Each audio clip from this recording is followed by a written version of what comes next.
Hey everybody, welcome back to Around the Fire. Today I'm going to do my controversial top 5 AKs that are on the market available here today in the USA.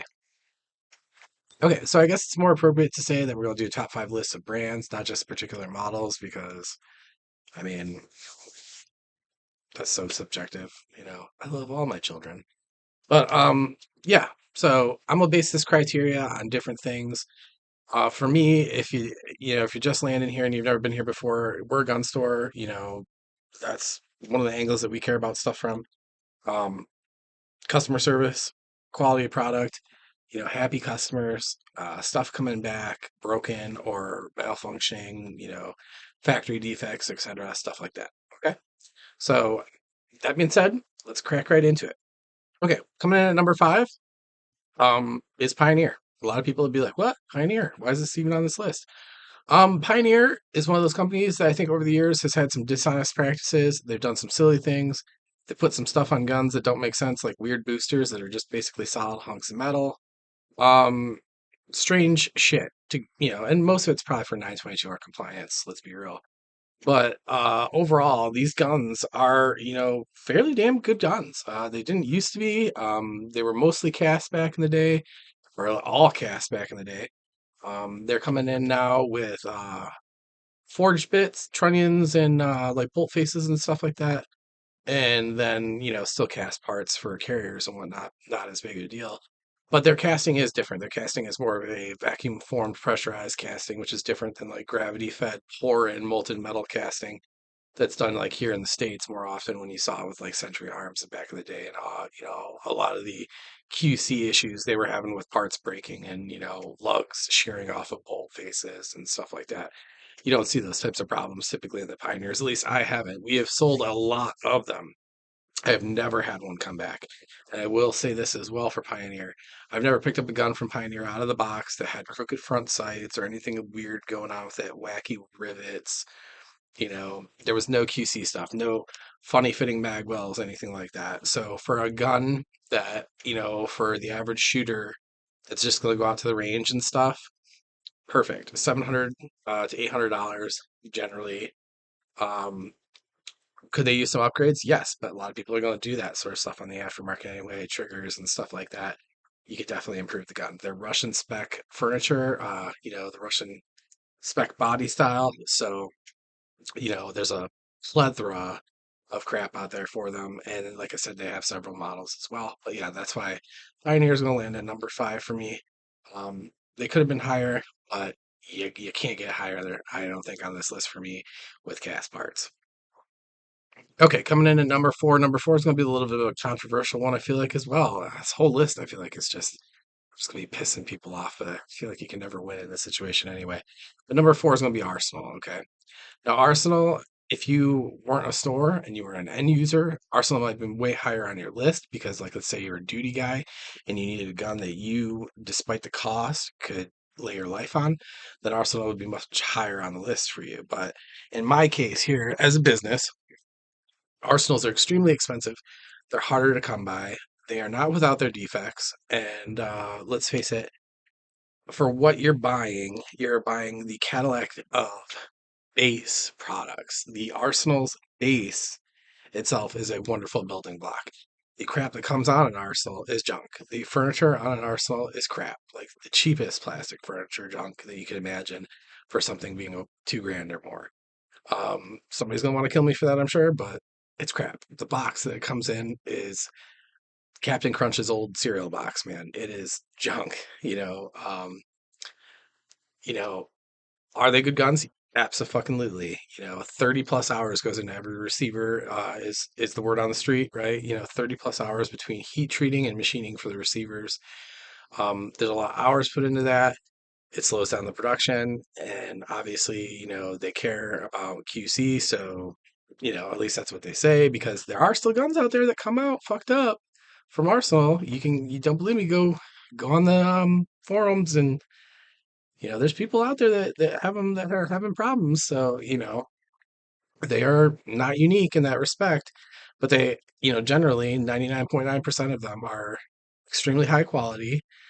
And it's a great base to build an extremely high end, like end user firearm that is very tactically capable, and modernized. Yes, it is a good candidate for that, but it's falling short on the list for me because if I go right now as a store and buy three arsenals, and they're going to cost me God knows what, depending upon the day of the week, they're not cheap wholesale either.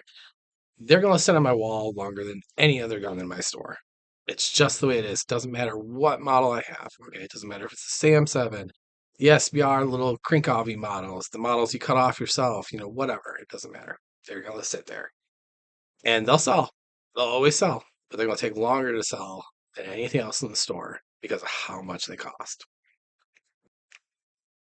Okay, number three. Number three for me, and number two, I flip flopped around a couple of times, and I came to this decision based on a story I'll tell you as we go here, but it's Zastava. So Zastava, when I first opened my business, was like the number one seller for us. We pushed Zastava harder than like any other AK brand out there because I confidently believe that they are a wonderful product. Okay, I think Zastava for the buck is one of the best AKs you can buy in our country. But as of late, and with the war in Ukraine and Zastava's involvement in production for them, there's definitely been some issues in quality control. We have had more two guns, two guns, and that's two guns in the past 2 years, two Zastavas in the past 2 years that we've had issues with that had to go back to the factory. Um, Dealing with Zastava quality, sorry, customer service is unpleasant. You can call the line, no one answers. You'll never get a hold of anyone there. I don't even know what it's there for. You have to send in an email and you have to wait about a week to get a reply from them. So you're going back and forth week by week. You can imagine how long this takes to finally get a shipping label sent to you for the problem and then the firearm sent in. In our cases, we had like one individual that had a firearm sent back to him that was still malfunctioning, and then they had basically sort of accused him at that point, like, what? Well, what happened between it leaving our place and getting back to you because it was good when it was here? And I didn't like the way they treated him, so I sent them a letter saying, "What are you implying? Like, what are you saying about my customer here? He's a good guy. This has really like soured him on your product and your brand. And I always speak so highly of you guys. What the fuck's going on?" Well, I get this shitty email back from them. They can't be adults and handle a strong worded email. I get this shitty adult email back from them in reply telling me, "Oh, you don't know what's going on. Don't accuse us of anything. Blah blah blah blah blah blah blah." I'm like, all right, well, whatever. All bullshit aside, you're gonna take another look at this gun. We're sending it back into you, and I'd appreciate it if you took a deeper dive into this firearm and figured out what the fuck's going on here. Well, what happens? They send us a whole new fucking gun because the gun's fucked up. So you want to act like fucking dicks, but at the end of the day, they made it right, But we shouldn't have to deal with that. You know what I mean? So that experience, as well as another, that wasn't nearly that, but just another um, stupid interaction with them as far as a customer service thing. Uh, it really just put me off that company. And I'm not going to lie to you. As a retailer, that matters to me. I cannot sell you a product that I cannot confidently feel like you are going to go home and feel good about. Like if you leave my store feeling like I did you dirty in some sort of way, that doesn't sit well with me. So yeah, there's some improvement to be made there. I still think Zastava makes a great gun. I think they've got room for improvement in this area though, because something's going on there. Couldn't tell you what. Um, but on the scale here, the reason they landed where they are is I think they're becoming too much money for what they are, and their Yugo pattern. So furniture and things like that are harder to find. There's less of it out there. The market is catching up. However, they are heavy guns with less furniture, becoming extremely expensive, and customer service issues. So that's why for me they fall number three. Okay, coming in at number two for me is going to be a fan favorite. We're going to do Kalashnikov USA. Kalashnikov USA has done really, really well since their, we want to call it inception, outcoming into America. The products are great. The fit and finish is great. the KP9, the 103 series, now the 104 series, and if anything, they say at SHOT Show is ever true, we're gonna be looking at like 300 blackout 104s and stuff like that. That'd be really cool.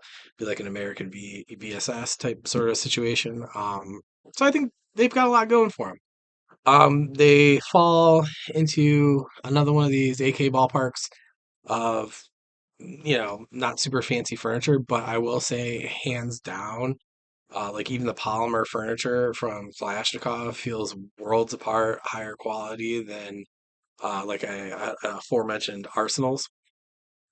So you know, you get what you pay for, right? It's a good, solid brand name gun. You're part of that's the brand name, but you're the quality control. They don't beta test products on their customers. They really wait to launch a tried and true final product. They have plenty of different models, like I said.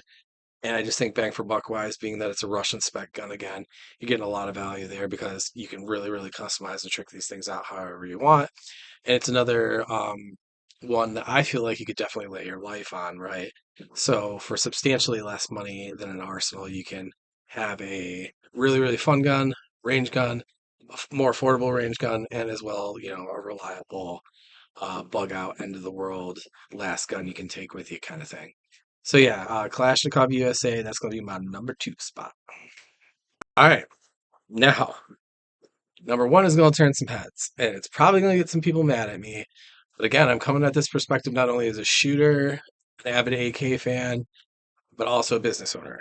Number one for me in the past few years of my business is going to have to be Riley Defense, and here's why.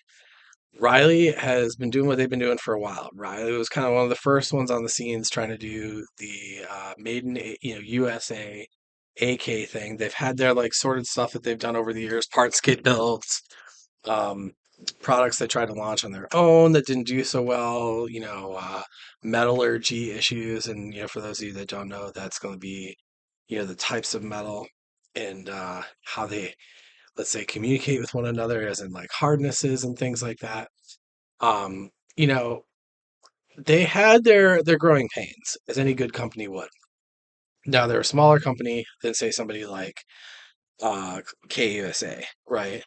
So it took them longer. They took their hits, they got their licks, and they have come up now. Like for instance, their AK-74s that are completely built in America are sick. They're just super, super nice guns. One downside thing for Riley that I'm gonna fault them for is QC. Okay. I have occasionally gotten a Riley gun in that's got your telltale typical AK, like slightly crooked something. Like whether it's not usually the front post for me.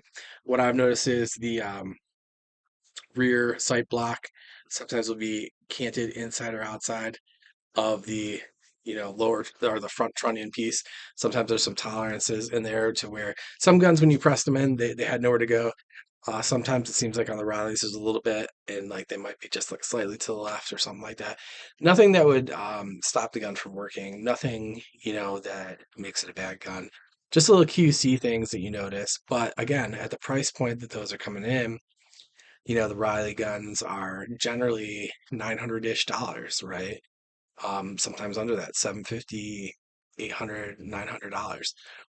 Really, really, really, really super solid guns for that money. Now, like I said, are they perfect? No, but I've never had one come back. I've never had one break so far, in the 3 years that our shop has been in business commercially. And I have, just not had anybody that just said, Andy, why'd you sell me this piece of crap, So, I personally own all of the firearms on this list that we put here. Um, and I have been having some of the most fun with some of the cheaper ones, believe it or not. You don't feel bad about what you go and do to them, and then they don't disappoint you, and you are just like, okay, like this, reinforces my decision, um, yeah, yeah, Riley, solid company. I have not ever had to, I will say this, I've not ever had to deal with Riley on a customer service basis because we've never had any problems. But anytime I had questions with Riley, it was just a matter of an email and a reply. They're timely about stuff like that. So I imagine that they're, equally as good with the customer service and, any sort of warranty or work type department. But yeah, so that's my slightly unconventional list, guys. I like I said, this could change for you depending upon what you're doing, your theater of operations, if you will.